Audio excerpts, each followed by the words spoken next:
Hello, and welcome to the Werewolf by Night podcast bonus show. Thanks for joining us this week, Pack Brothers and Sisters. We have a great little short episode for you. We went long last week, Jacob. I know we did. We're going to do it short this time. Okay. I want to be a bonus, like a cherry on top, not like a whole jar of cherries on top. Agreed. So I'm setting up a timer right now. Ready? Go. Okay, so our movie for this week is Frankenstein Meets the Wolfman from 1943. This was selected by me. I thought it was a good pairing to go with the Marvel Team Up issues that we have. So I had seen this when I was a kid once, as an adult, probably 15 years, almost 20 years ago. And this was my third viewing. What about you? I think this is maybe my second or third viewing. I haven't seen it in at least 20 years. Okay. So, yeah, what were your impressions of it just going in? We kind of talked a little bit about it last week, but as far as like the Universal canon. You mean how this would compare to other Universal films? Yeah. Right off the bat? Yeah, like, well, I have a Universal horror collection, I think on Blu-ray, but it only has the five main ones. It only has the Essentials one. Yeah, it has the Essentials one. It doesn't have any of the ancillary ones like Son of and this one. And so I wasn't as familiar with this one, but yeah, I thought it was great. So does that collection have Frankenstein, Bride of, Dracula, Wolfman, Invisible Man? That's it. Creature from the Black Lagoon? Nope, just those five. Okay. There's one out that has 8. But I thought does the one that would that have this one in it? I would think so, yeah. Okay, yeah. So this one, if you haven't seen this one, folks, unfortunately, this one is not free online because it's Universal. So if you're a member of Peacock, the NBC streaming service, or you want to rent it from any of the other places you can get stuff online, YouTube, Prime, whatever, you can check it out. And I recommend it. I think it's fun. I think it's a lot of fun. It made a lot of money, is the impression I've gotten over the years, but I really, don't think, yeah. Huh. But it was the first, what came to be termed the Monster Rally films. It was the first Monster Rally. So they were just kind of meeting a need of people wanting to see these things together, right? Yeah. And so after this, they went into House of Dracula and then House of Frankenstein, which was the end of the cycle.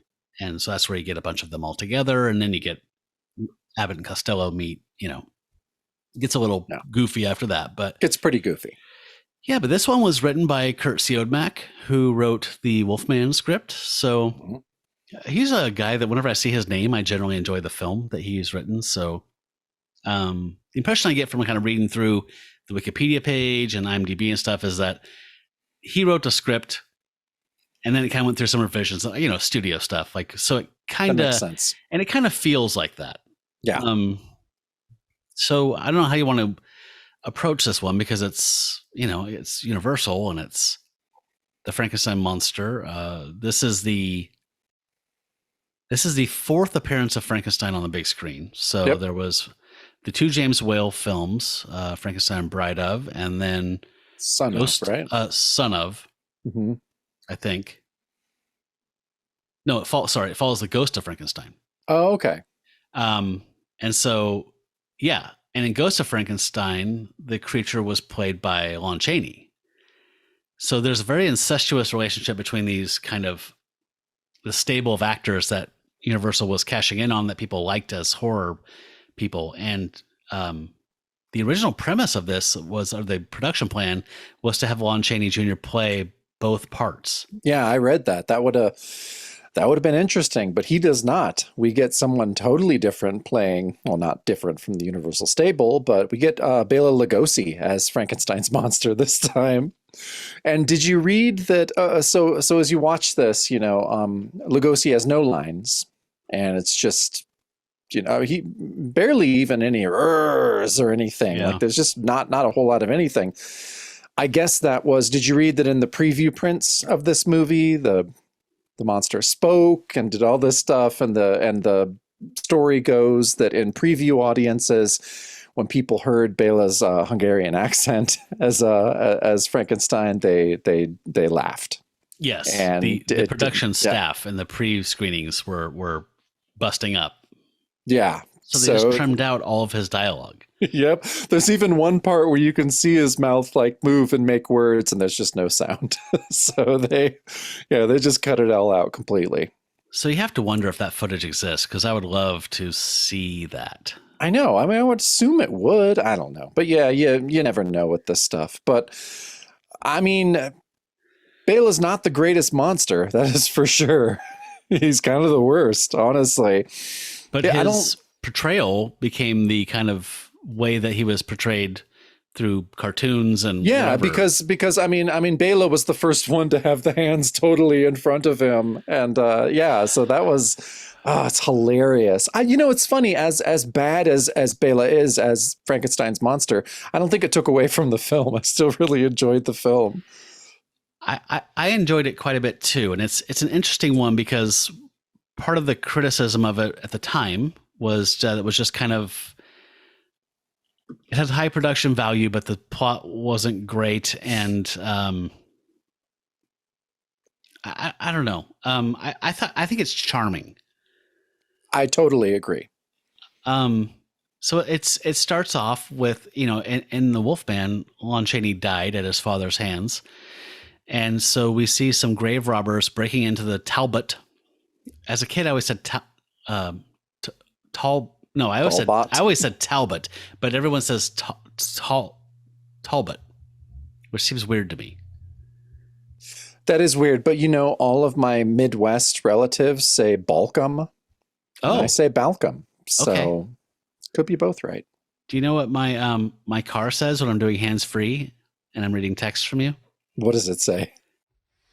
Jacob Balcon, April 19th, 5:12 p.m. Riched chips. Balcon. Yeah, Balcon. And I don't know why, because your name's right in my phone. Wow. That your car doesn't know what it's talking about. I know, my car's stupid. Yeah. So this one starts off with some grave robbers breaking into the Talbot tomb, and they open the sarcophagus, or whatever, the coffin of Larry Lawrence, and he grabs their hand and kills one, and one gets away, right? And I'm immediately charmed by this because there's some very elaborate sets that they spent some money on this, and the set they of the really graveyard is like, when I was a kid and I saw this, I was like, that's my dream. Right? Like when you see like Silver Spoons and Ricky Schroeder or whatever has that race car bed, this is like my version of that, where it's like, oh man, if I just had that as like my room. The crypt, the Talbot family crypt, that's huge. No, the entire graveyard. Oh, the entire graveyard. Okay. Where I lived. And I would sleep in the Talbot tomb. That's awesome. Yeah.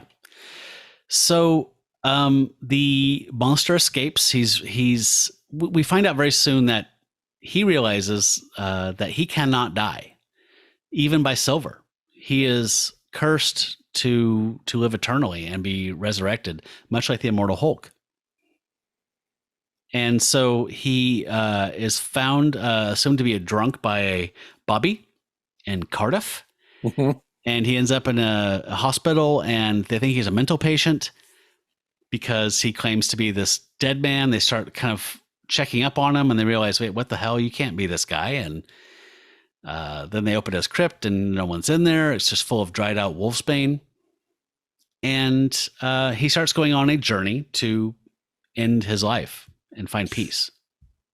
Yeah, and I thought, Lon Chaney Jr. was really good in this. Like his character is so sad. Like his character is really tragic, and he leans into that. In the first Wolfman, he's kind of an aw shucks big lug, Mm-hmm. but in this, like he's really good. Like I don't know. I really believed his emotions. It's a sad character. He wants to die, and he can't die.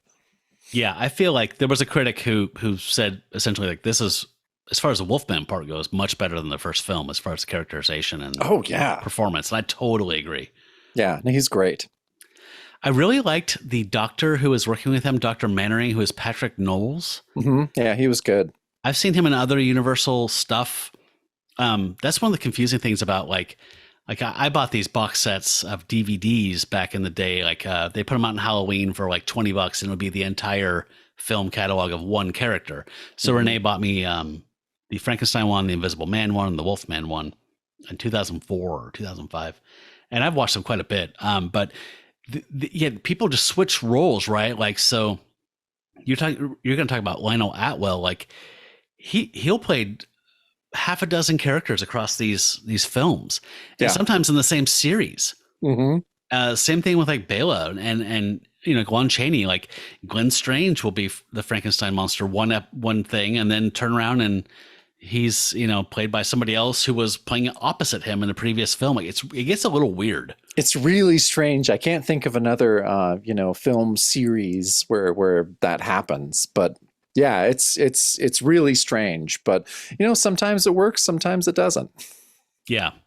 I kind of got down a rabbit hole of like looking like, where this takes place, because in my mind, I always put these all in the place where the Frankenstein films are. So they're always in this kind of vaguely Swiss Bavarian place.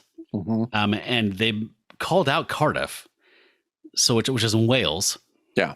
And so once Lawrence Talbot decides to end his life, he seeks out the gypsy who was the mother of Bela Lugosi, who was the man who turned him into a werewolf, and says, "You got to help me kill myself, please.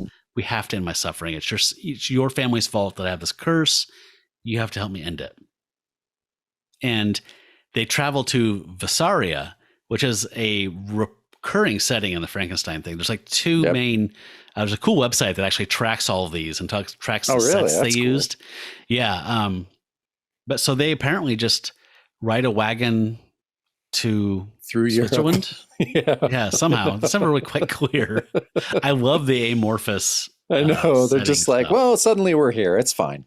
And there was also some interesting notes in the production stuff about how, like, the Frankenstein series takes place. Well, the Wolfman took place in relatively present day in 1937, whenever it came out. And, Frankenstein's 100, if not 200 years prior. So they had to do some weird shoring up of like the timelines. Yeah. So I haven't seen the entire Frankenstein series again. I don't remember how long the lineage is, but Ilona Massey plays the granddaughter of the original Victor Frankenstein. The Baroness. Yeah, the Baroness. And I liked her. Oh, she was great. What'd you think of her? I thought she was really cool. I thought she did a great job. Yeah, she's gorgeous. I think that, and it was cool they got the same actress to play Maliva too, which I thought was pretty neat.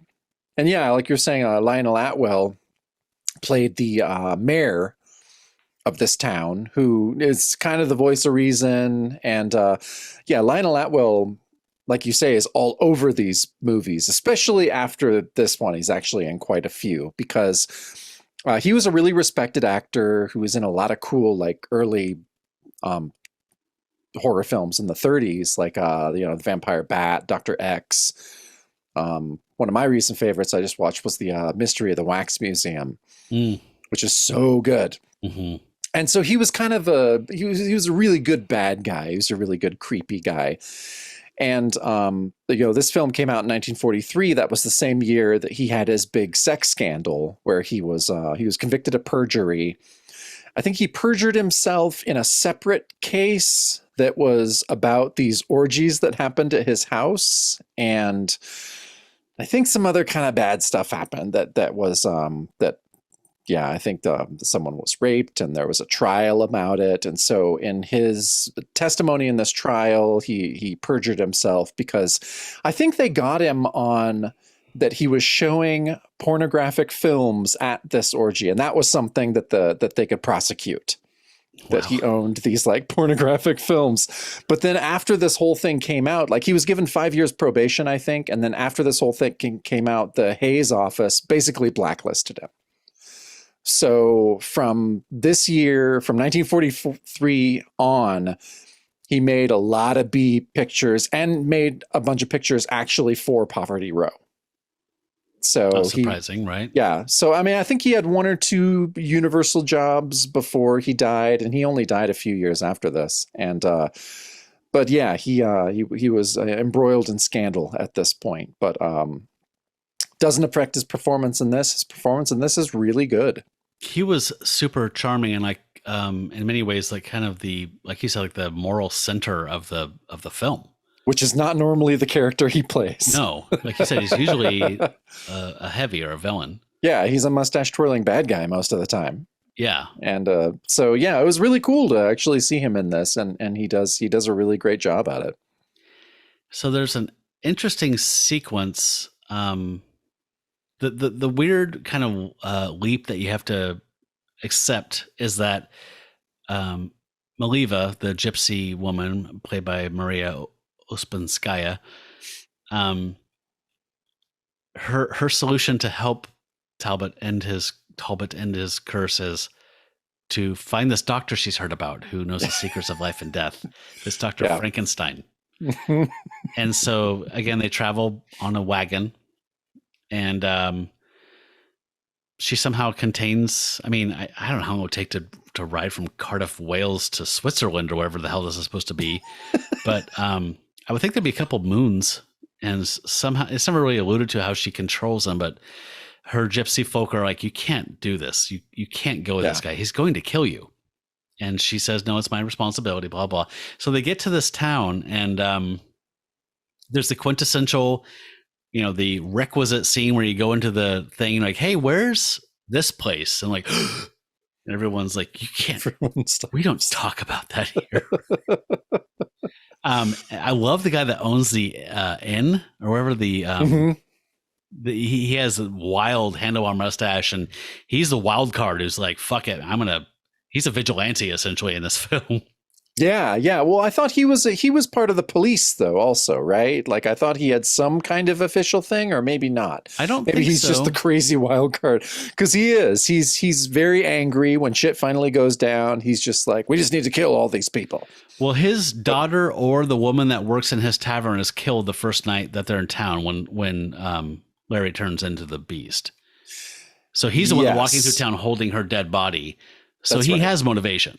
No, he does. Yeah. He totally does. But yeah, I think the one thing that I thought was fun about this film that is not in a lot of the other Universal monster movies is there's a musical number with a full song. Getting to That's great. Yeah. What is it? The Festival of New Wine, I think is what they called it. And there's a jaunty song that a bunch of people in Lederhosen type stuff sing, and it's really fun. It's very entertaining. Farali Farala, or what's it? Something like that. A one and all and sing a song. Farola, faroling. Farola, faroling. For life is short, but death is long. Farola, faroling. Farola, faroling. There'll be no music in the tomb, so sing with joy and down with gloom. Tonight the new wine is in bloom. Faro, faro, faro, long.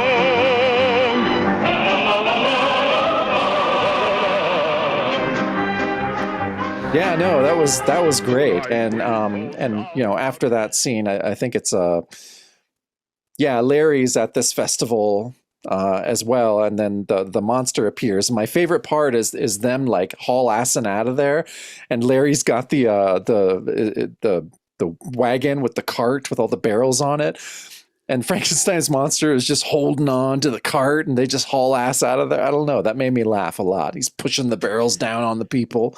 I love their speedy getaway. I thought that was really funny. Those two stuntmen that doubled for both of the leads were great, and they were did really all good. the heavy lifting in this film. Oh yeah, I'm absolutely sure. Some deft editing in the climax. I think one of the critiques of this is like the Frankenstein meets the Wolfman, as far as like meeting in a physical whatever way, is literally the last scene of the film, and it's like 45 seconds or something. which is a fair criticism. It is a fair criticism. I thought that this was much more of a character study of Larry Talbot than a Wolfman movie. Definitely. So what we find is that once they do arrive in Vassaria and they seek the doctor, they find out that he is dead. His castle was collapsed. This is all from like Ghost of Frankenstein, I think, or something.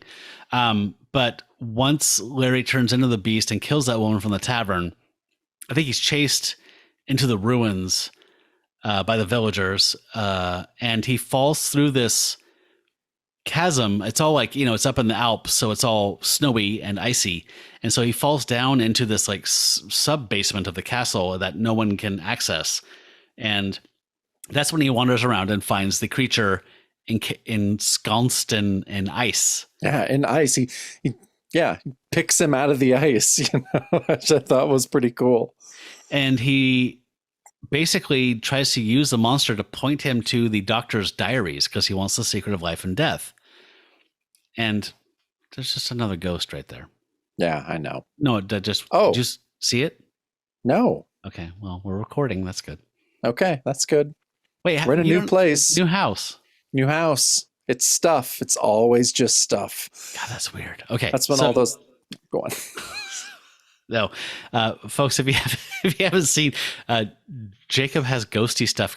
Well, Jacob and his wife have a lot of old things in their possession, so they're keepers of a lot of possibly haunted stuff. And I just saw something fly by the camera. That was weird.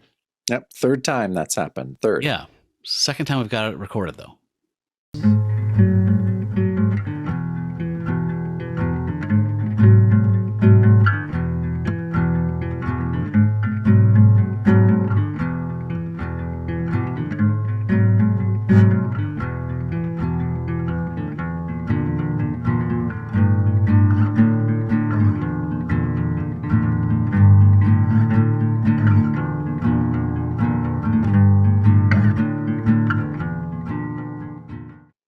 Anyway,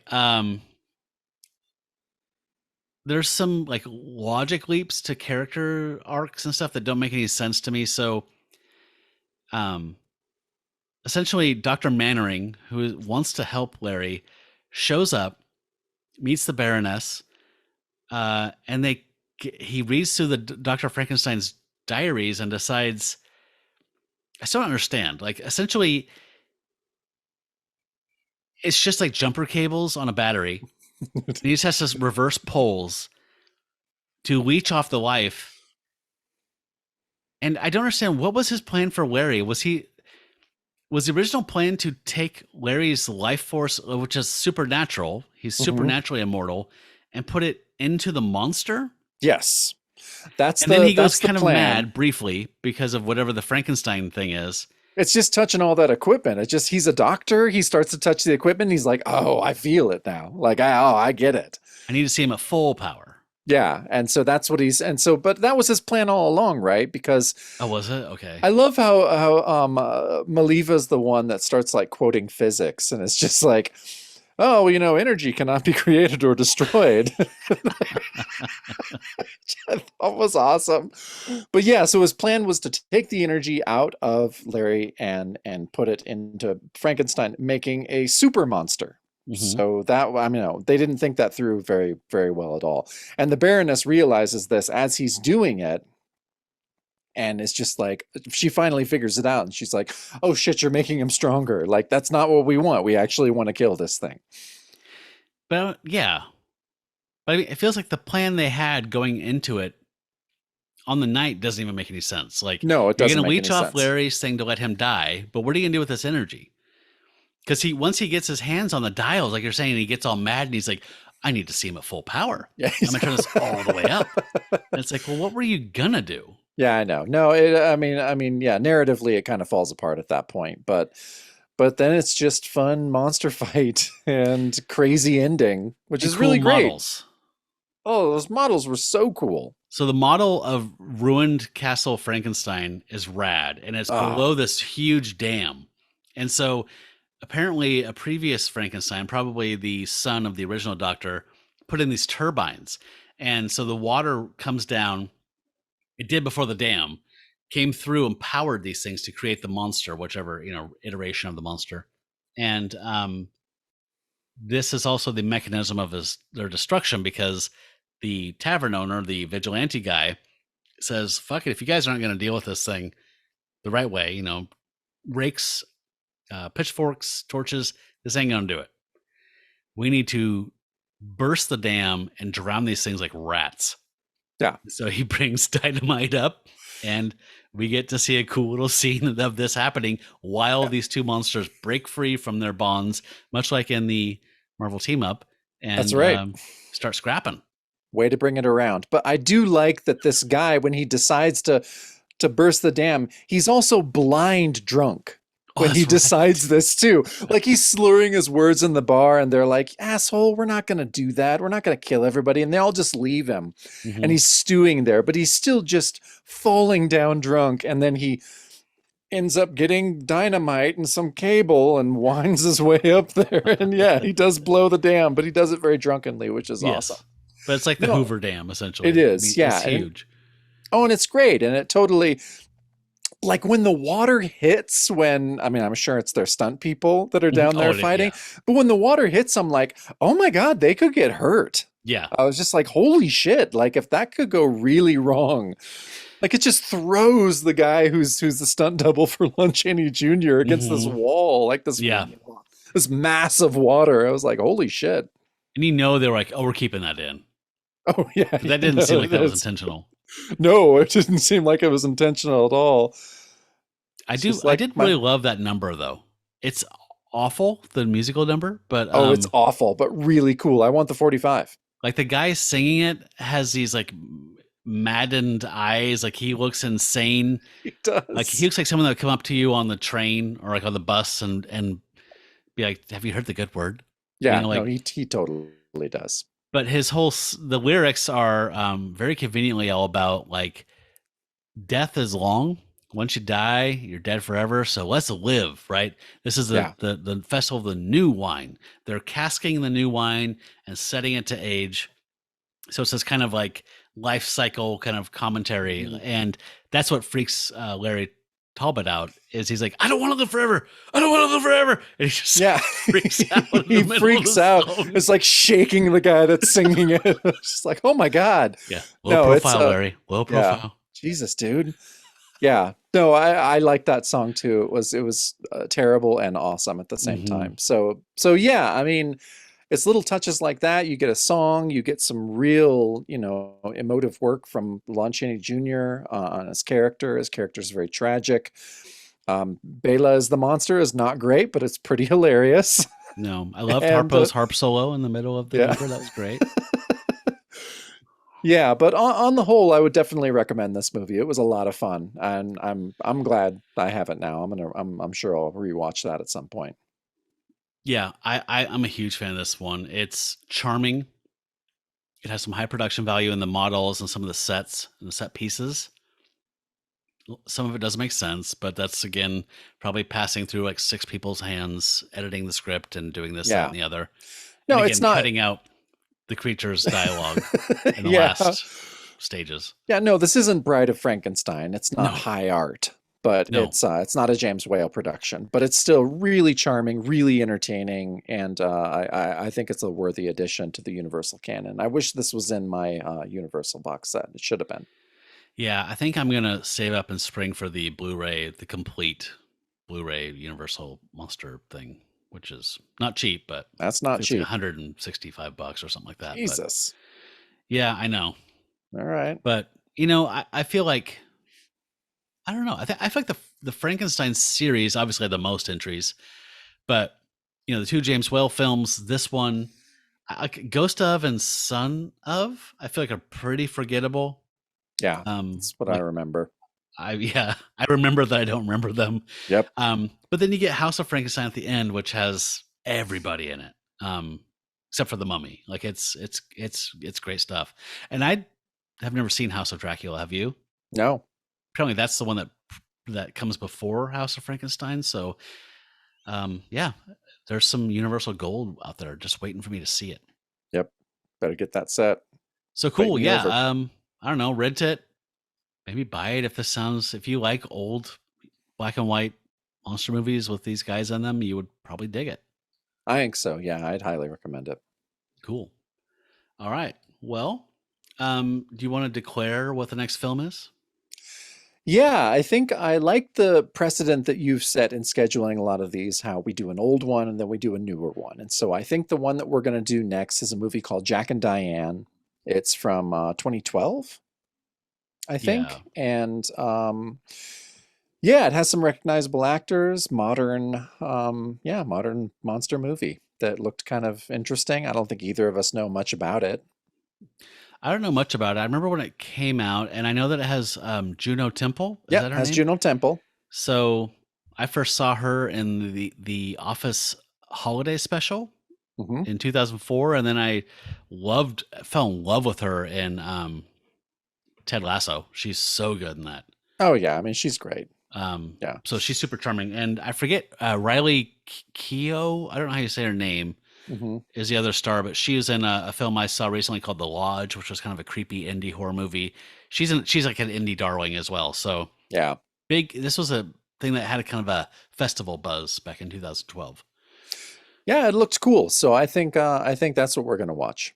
Cool. So yeah, and you can watch this free on Tubi and I think a couple other places. It's on a bunch of places. Yeah, and I think it's on johnkrugermellencamp.com. You can watch it free as well. So Yeah. that's cool. My turn to talk about a book, right? That's right. So I'm going to recommend something that I kind of championed back when it was kickstarted. So in 1989, this guy named Mort Todd, who was this young artist guy, worked for Cracked magazine, which was the alternative to Mad magazine.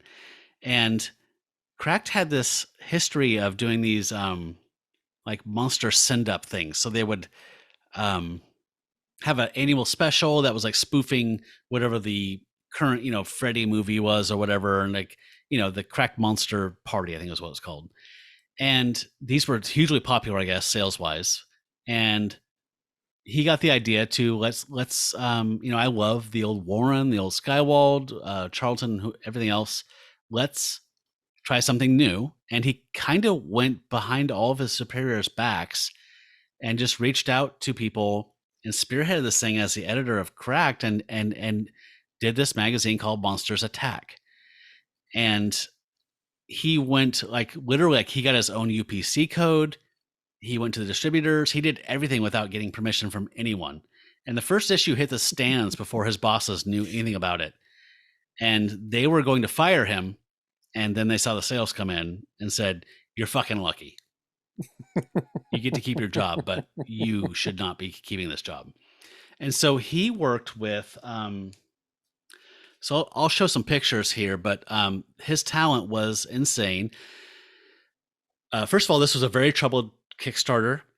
He admits it freely that he in 2016, he kicked this off, and I jumped on it immediately because I was a huge fan of this when it came out as a kid. I was so excited to be in Coos Bay, Oregon, and go to my bookstore and find a horror comic magazine on the stands. I wrote fan mail to it. It got canceled before my I drew a picture and wrote fan mail, but they got canceled. It did not run long. It ran for 5 issues. But when he announced this, I was immediately on. I hit the highest tier. I recruited a bunch of people. I championed it. I was all about this fucking thing.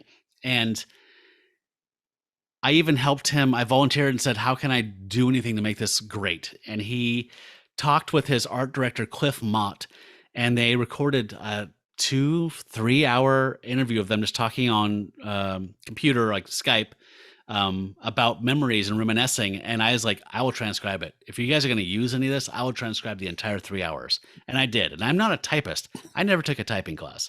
So this was a labor of love for me to type up this entire thing. And I got a nice sketch in my version.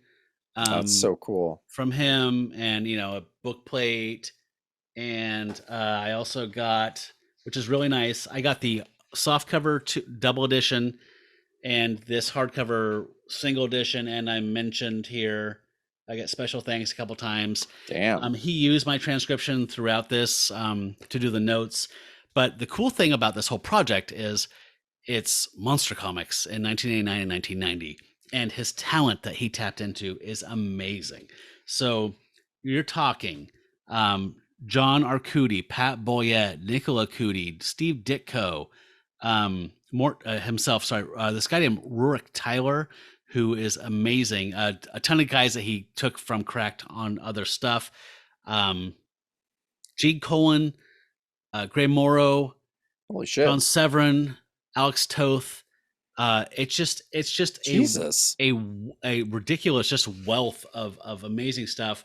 Oh, holy shit. He tried to appeal to like, he thought there's people who don't think they want comics and they just want horror. So he would do these articles on like Nightmare on Elm Street, or like he did this one on the Friday the 13th series, and it has like these graphs, like each film, like a capsule review of each film, and these graphs of each kill in each film with this little key, like here's a dagger, here's a pitchfork, here's fire, here's like how he kills everybody. He did a thing on the Romero stuff. He interviewed Sam Raimi while he was making Darkman. I mean, it's beautiful stuff, and I can't recommend it enough. And there's a Godzilla retrospective. There's a there you go, Frankenstein series thing. Gorgeous stuff in here. Pretty top-notch stories. Like, that I'm a fan of that Warrant Publishing kind of homage to Warren. That's creepy, or what's it called? It's called Creeps. And they rebranded as Shudder. But it's very much an homage. Like, even though he pulls in some people to do the stuff, it's such a soft, like, it's like, it is for old men like us that just miss it. It's not great. This is great. There's some great fucking stuff in here. And you can buy this through his website, Mort Todd, MortTodd.com. And he said if he sells enough of these things, he might start Monsters Attack up again. And so that's cool. I need all of you to go buy this. I know, Rob, I know you supported this and Kickstarted this. So this just arrived, and I paid for it in 2016. There is, if you want to go on Kickstarter and look up the Monsters Attack campaign, there's a lot of ill will, a lot of people upset. And he included an apology in here explaining what happened, and just that basically he started the Kickstarter and then tried to figure out how to do it. And he would never do that again. He's going to do the opposite now and go back and get everything done and print ready and test prints. And then he's going to start the Kickstarter. So he's doing a new thing that is a Tom Sutton retrospective is his next thing. And oh shit, when he does start on a Kickstarter, that is going to be ready to go. He promises there will be no delays, and he is forever sorry for this, but I got them finally. Oddly, the spine has no printing, which bugs the fucking shit out of me. But that's weird. I don't. But it's like gorgeous. So go buy Monsters Attack. It's fucking great. There's stuff that I have read in there when I was, 14 that I remember fucking panel by panel vividly, like it's my own fucking back of my hand. Like, oh, that's cool. So good. I'm going to gift you my 2 soft covers as my holy best shit. bud. That would make me so happy. Thank you. Yes. I was going to give you PDFs. I was like, no. We're brothers. You get my soft covers. I got the hardcover finally. Thank you. Yes. All right, let's talk music.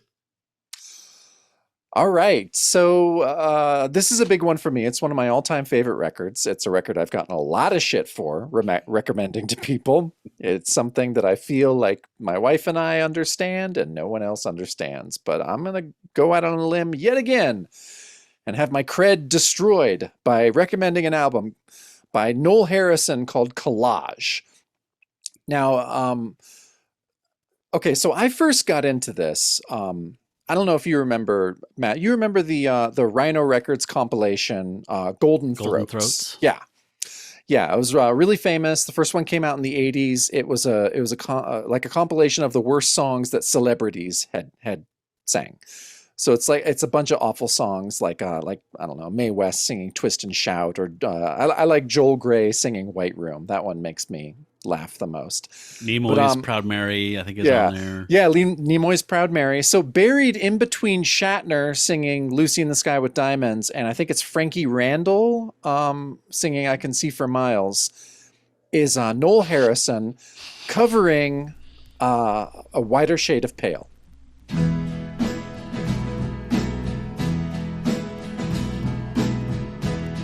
We skipped the light fandango, turned cartwheels across the floor. I was feeling kinda seasick. The crowd called out for more. The room was humming harder as the ceiling flew away. When we called out for another drink, the waiter brought a tray. And so it was that later, as the miller told his tale, that her face had And just ghostly. I hate didn't that fucking understand song, by the way. just the song in general, right? I've always, yes, the song itself. I've always hated that fucking song. Yeah, so I don't like the Procol Harum version at all, but I actually like Procol Harum. I like their records. I don't like that song, but I I was trying to love think of him Nights in White singing Satin. it. Scrap Yeah. that. I don't hate Procol Harum. I hate Nights in White Satin by Moody Blues. Sorry. Oh yeah, no, definitely not the same song. Sorry. Mental substitution. Gotcha. So Wider Shade of Pale. I mean, yeah, Procol Harum. It's a fine song. It's just something I've heard a lot on classic radio, and it's just the organ solo on it's incredible. But yeah, the rest I'm just like, it's fine. But when I heard Noel Harrison sing it, I don't know why. There's something. There's a unique character to his voice and the way that he covers songs. Because all of his songs are covers.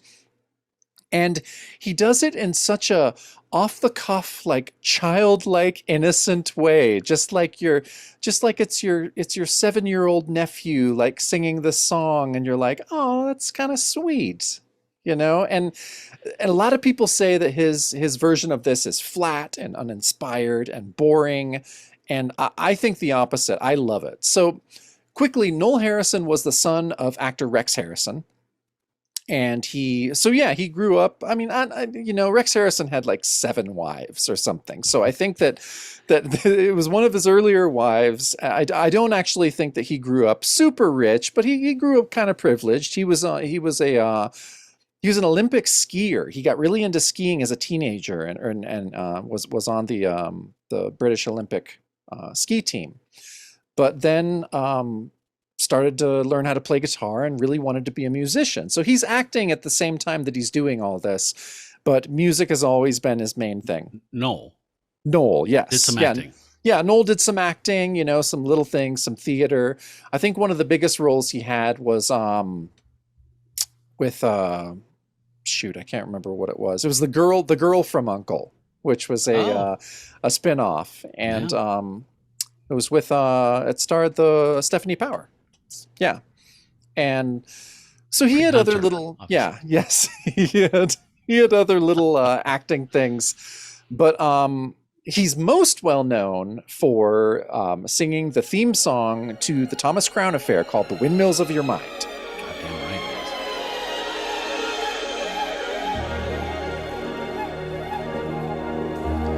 Round like a circle in a spiral, like a wheel within a wheel, never ending or beginning on a never spinning reel, like a snowball down a mountain or a carnival balloon, like a carousel that's turning, running rings around the moon, like a clock whose hands are sweeping past the minutes of its face, and the world is like an apple whirling silently in space, like the circles that you find in the windmills of your mind, like a tunnel that you follow to a tunnel of its own, down a hollow to a cavern. Yeah, for years, I mean, I thought that song makes me laugh constantly, especially watching the Thomas Crown Affair, which is so beautifully edited and amazing, but then like something really serious will be happening, and then the song will just keep playing again. It's like a circle in a spiral, and it's just this hilarious thing, and it just keeps coming in.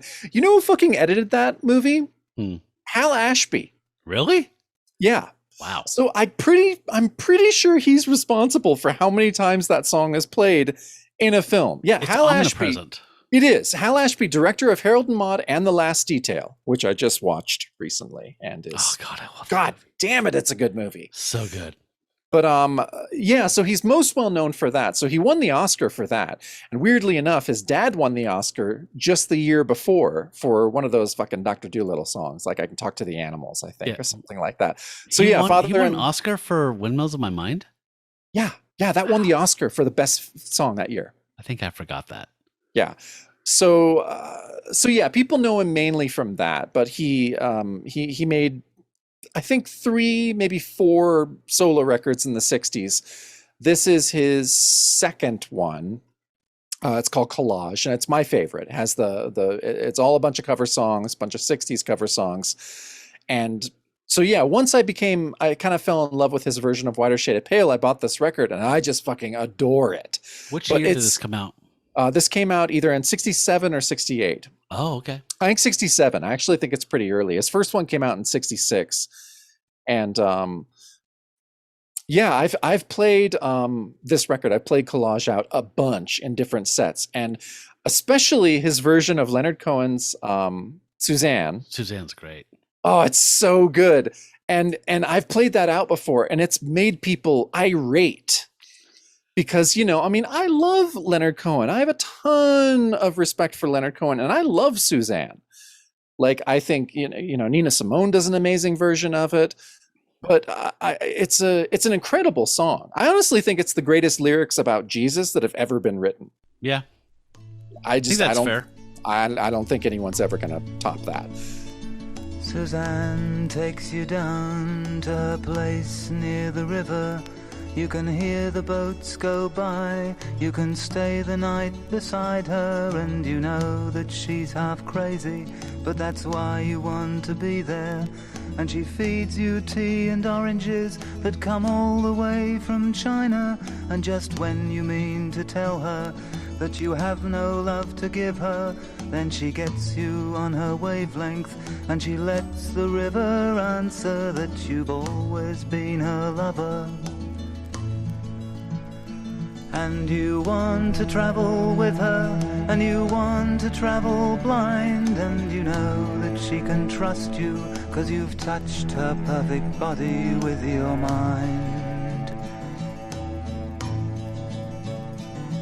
And Jesus was a sailor when he walked upon the water, and he spent a long time watching from a lonely wooden tower. And just when he knew for certain only drowning men could see him, he said all men will be sailors then, until the sea shall free them. But he himself was broken long before the sky would open. Forsaken, almost human, he sank beneath your wisdom like a stone.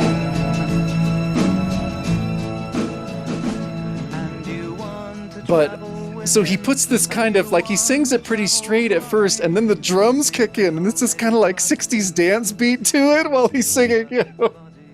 He just was a sailor and he walked upon the water, and I'm just like, oh, it's so funny. It's just the beauty of the lyrics combined with this goofy version.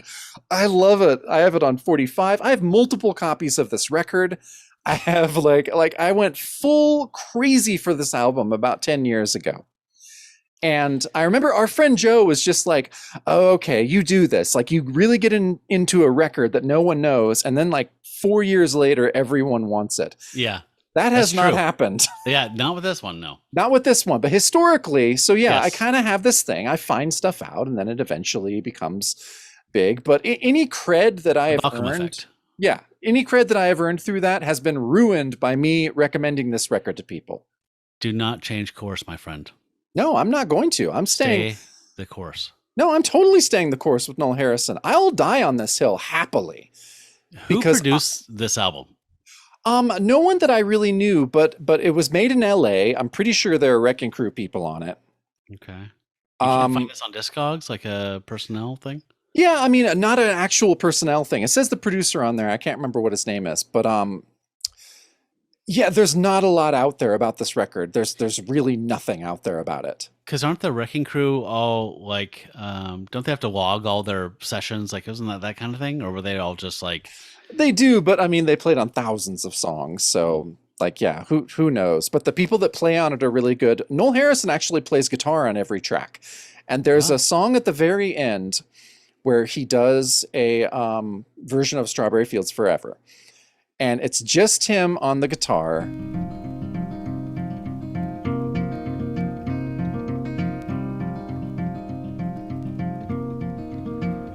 Let me take you down, 'cause I'm going to strawberry fields.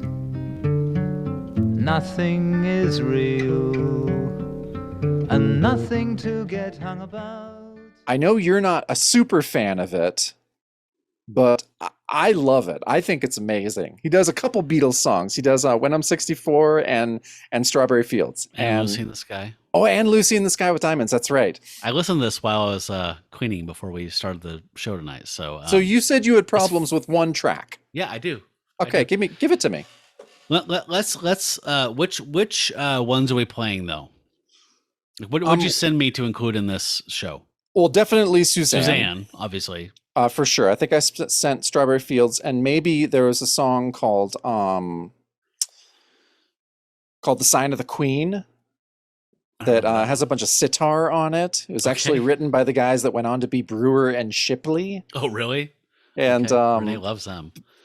Yeah, so but yeah, and I'm dying here. Tell me which track you hate on this. Okay, not hate. I said I have un petit beef.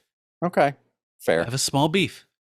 But before we get there, one thing that I was basking in as I was emptying the dishwasher listening on my wireless headphones,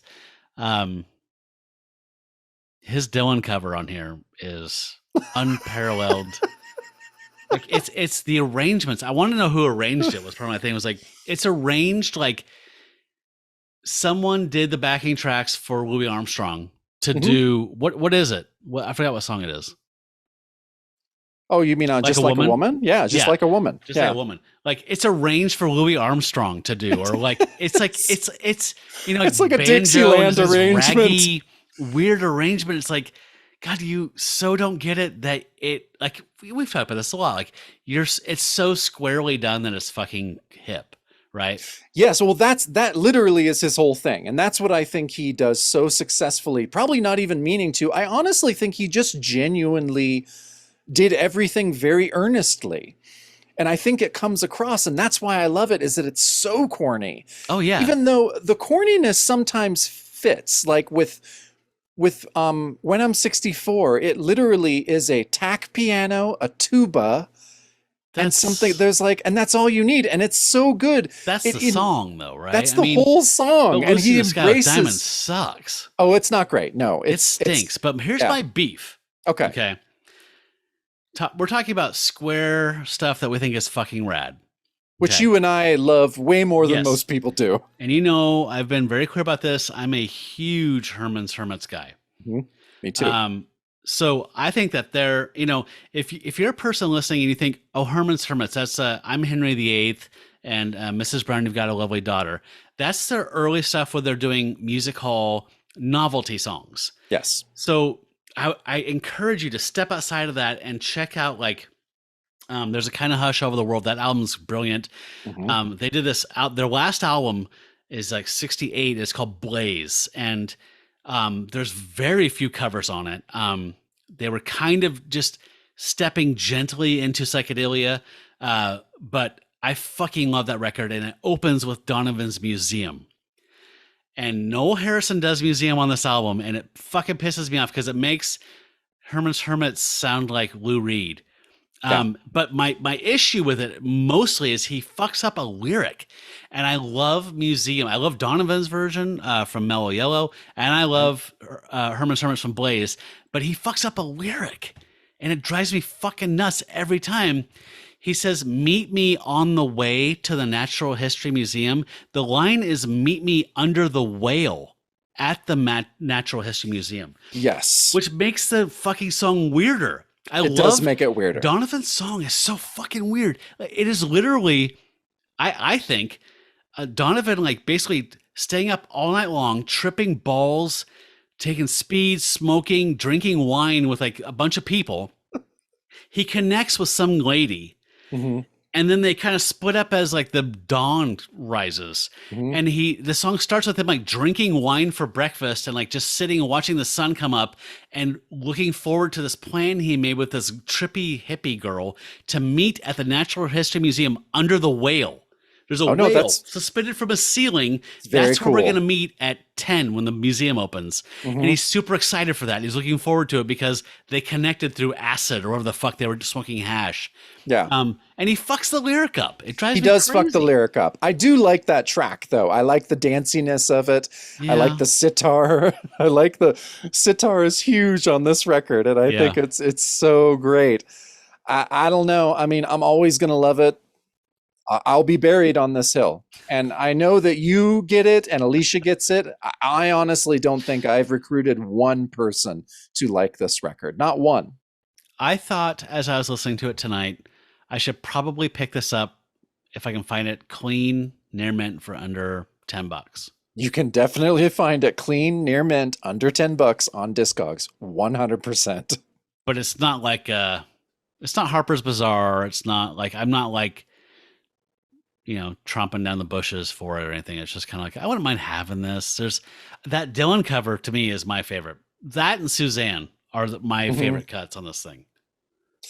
Yeah, I mean, I like all the songs on this. I like "Go Ask Your Man." I think that's such Who's an that amazing from? song. That is shit. It's a guy named I wasn't familiar with him. He had like a photograph of a butterfly was a big song for. His name is Bob Lind, and he was an Oh. early folk singer. Yeah. I Yeah. recognize that name. And he wrote "Go Ask Your Man," Okay. which yeah, I think is an awesome So song. what if the people don't do the vinyl and This you want is- to evangelize? This is totally on all streaming services. Really? You can just Spotify. yep, Spotify, all it's all just on there. Okay. So Yeah. what I recommend then is people do that. Check this out. We've already said we're not going to apologize for some of these rabbit holes of 60s and 70s music that we're going to share with you. So just listen to them all except for Museum, and either go to Donovan or Herman's Hermits and just skip Museum because he blew it. Yeah, he did kind of blow it. I'm not disagreeing with you. I still love his version. Gotta love that sitar. I love hearing people. Dylan is such a he's so much responsible for modern music, and it's funny just hearing different people's reads of him. And there's something about Noel Harrison. I know he's your favorite Beatle, but he's a lot like who's that gal that we like that's French and she accidentally shot a skier. Oh, who she was sings the married Beatles to- stuff? Yeah, and she has like that little wispy. I'm totally blanking on her name. I know, I am too. I have her doing Beatles songs. Yeah. Same category for me. Like super charming. Like somebody threw a bunch of money to get you into a studio and do something, and some really magical, fun things happen out of it. Yeah. Like so that category for me. So Yeah. I don't think that you're a pariah or a freak, like people are saying, or a monster. That is or, what people are saying. a heretic or masturbator or I think it's a fun record, and I think people should check it out, except for that museum misstep. Thank you. You're the first person. Yep. I mean, I knew you would like it just because, yeah, we're really not hiding anything with our love for 60s weird pop that most people would feel is disposable, but you and I value above all things. Nope. Yep. Okay. So we went long again. God damn it. We totally did. So next week, we're going to talk about Jack and Diane from 2012-ish. Mhm. I'm going to talk about a band that is not old-timey weird shit. I'm going to talk about the Donkeys, which is Oh, okay. a Southern California band that I love. I'm going to send you a few tracks so you can have context while I'm talking through some of this stuff. I think it's fun to actually, do some homework and have a frame of reference when we're doing this. I agree. And you're going to talk about a book, comic, or something. Do Sure. you know what yet? I don't know if I do yet. Okay. And by the way, we have a pack member named Brink Bunny who has joined us recently, who is a great artist. And they recently did said they were listening to our show and drew a what if Werewolf by Night met Manwolf, what that would look like. And I highly recommend you go to Twitter or Instagram and check out the feed and see this drawing. It was super well done and very That was charming and really funny. great. Yeah, that was so cool. So it made me laugh. Yeah, we got some pretty great fans. Yes, we do. Yes, we do. All right, everybody. Thank you for listening. And we will be back next week with a regular episode and another bonus episode. All right. So yeah, from I'm Jacob. This is Matt, and may your fur never bristle in the moonlight. Stay furry, friends. That's the bonus show. For reals. For reals. That was a straight reading. I'm going to keep saying it until you stop remarking that straight. All I'm right. going back, deep back, like Kid Rock back into the brown